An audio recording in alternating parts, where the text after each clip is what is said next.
I think one of the things that we face right now is retention. How many of you are dealing with retention problems? She is going to learn how to fly a helicopter.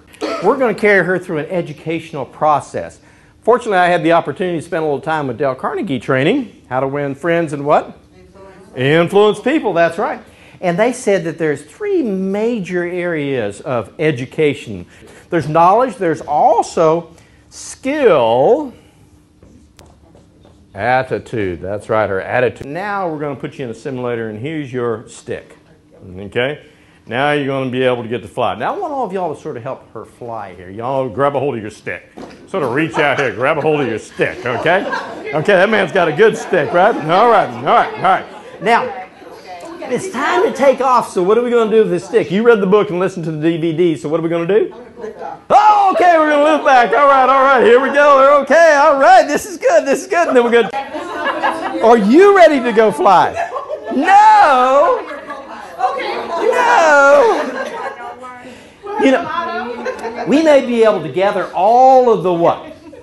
All of the knowledge. We can get all of the knowledge. And we can actually sit in the simulator and we begin to get what? The skill that goes along with it.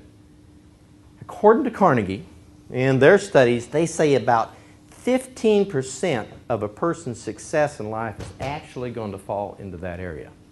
Success really going to lie at? 85% is actually going to be in what is our attitude. What is our attitude? What is our thought process? What's running around in our what? In our brain. Okay? You can have your students come in here and you can fill them full of great knowledge, right? You can give them all the simulations so they really begin to develop the skill they had to bring them back to life. They could do it, right? Hopefully, okay? If they have the right mental attitude. So when we look at success as far as our students are concerned or our own personal self, understand that it's going to lie in our general attitude. It's our thought processes, it's what goes on in our brains. Retention has to do with what? Attitude. Has everything to do with attitude. You know, Napoleon Hill, he wrote the book Think and Grow Rich. And when he opens up his book, he opens it up with these few words. Thoughts are things.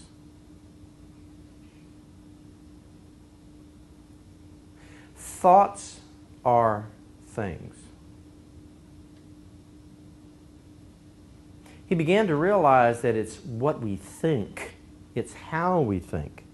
It's the thought that we design in our mind that's going to cause us to be successful or not successful.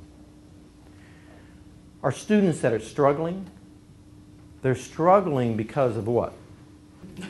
Thoughts. Right, because of their thoughts. They're struggling because of their thoughts.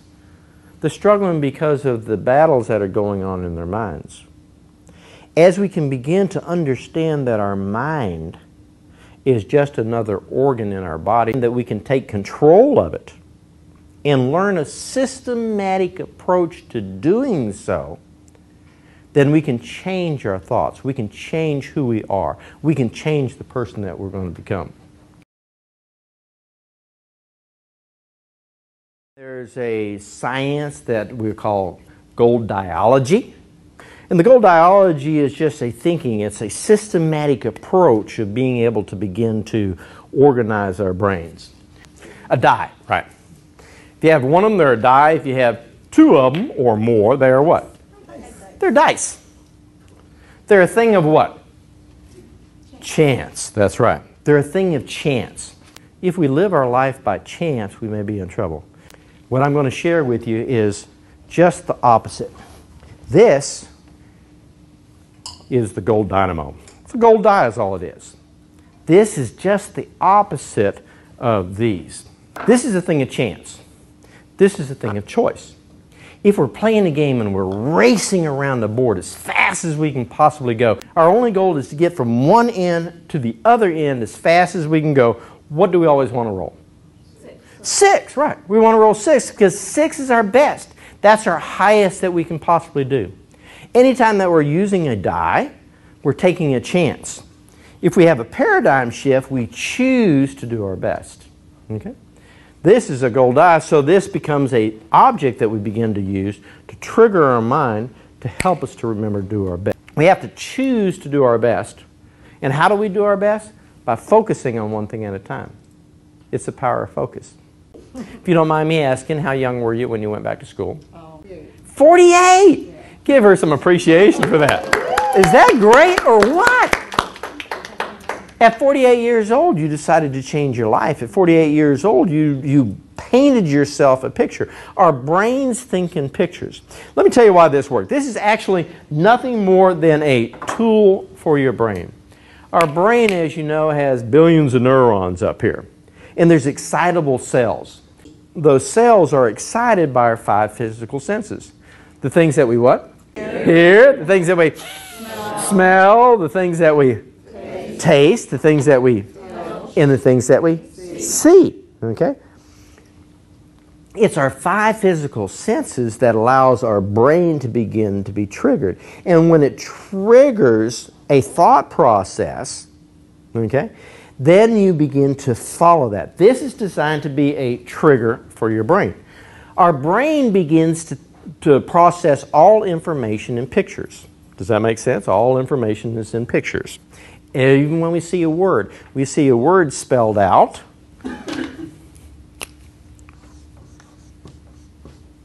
And what do we see? We see a cat. Our mind actually takes those letters, it converts it into a picture, and we see a cat. All right?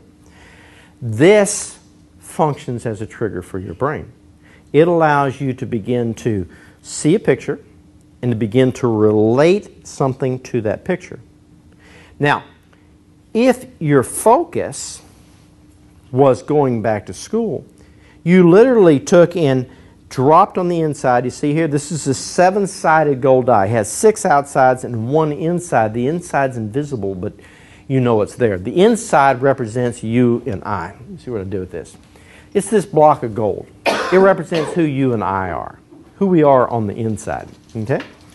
What you literally did is you began to develop in your mind a picture of how your life would change if you began to do your best on going back to school. Does that make sense? Okay. When you began to picture that in your mind, that gave you the motivation to begin to get up and go. What happens to our students many times is that that picture of the success they're going to enjoy at the end becomes foggy because they have these other pictures or these other things that they're dealing with on the other end. This is a 7-sided gold die. It has 6 outsides and 1 inside. Right? And any one thing, there's 2 sides to every story. There's 2 sides. There's what we know about that one thing that we want to do our best on. And there's everything that we don't know about that one thing that we want to do our best on. So it requires us to have an open mind and not a closed mind. So our goal becomes to commit ourselves to do our what? Best by being what? Focus on one thing at a time, making sure that we're seeing both sides of the story. Benjamin Franklin used to actually take a sheet of paper and he would divide it in half. And he would look at the pros and what? Cons. You can take a look and see how things affect you short term and how they affect you what? Long term. You can begin to see what something cost you and what the benefit is. Is it wise or is it foolish? Okay. When our students begin to look at school, they get fairly excited when they see the long term of what's going on. In other words, they envision that they're going to be comfortable at one day, they're going to be making a significant amount of money. Would you agree with that? And that their life is going to change. And so what Darlene actually did here was she looked at the long term, and as she looked at the long term, that drove her to making sure that she completed her schooling so that she could go from this level to the next level. Now, the challenge is that you have the long term, but you also have what? Short term. Right? Tony Robbins teaches this thing called pain and pleasure. You're familiar with the pain-pleasure principle? All right. So we can actually look at pros and cons, but we can also look at pain and we can look at pleasure. The pleasure is actually going to represent our long term, but the pain is actually in what? It's in the short term. It's in the short term. As our students begin to focus more on the short term or the pain that they're dealing with at this moment in time, then what happens to their attitude? If you're focusing on pain, where's your attitude going? Yeah, it's decreasing, it's going down. They're getting frustrated, they quit. As we begin to understand how the mind works, and as they begin to understand themselves, and only they can take care of themselves, and they begin to look at the long term as we can help them to see the pleasure that's begin to be created, then consequently they can get leverage on their own selves. Does that make sense? All right. Long term, short term, cost, benefit, the power of focus. Who has to make that decision? Yeah, we do.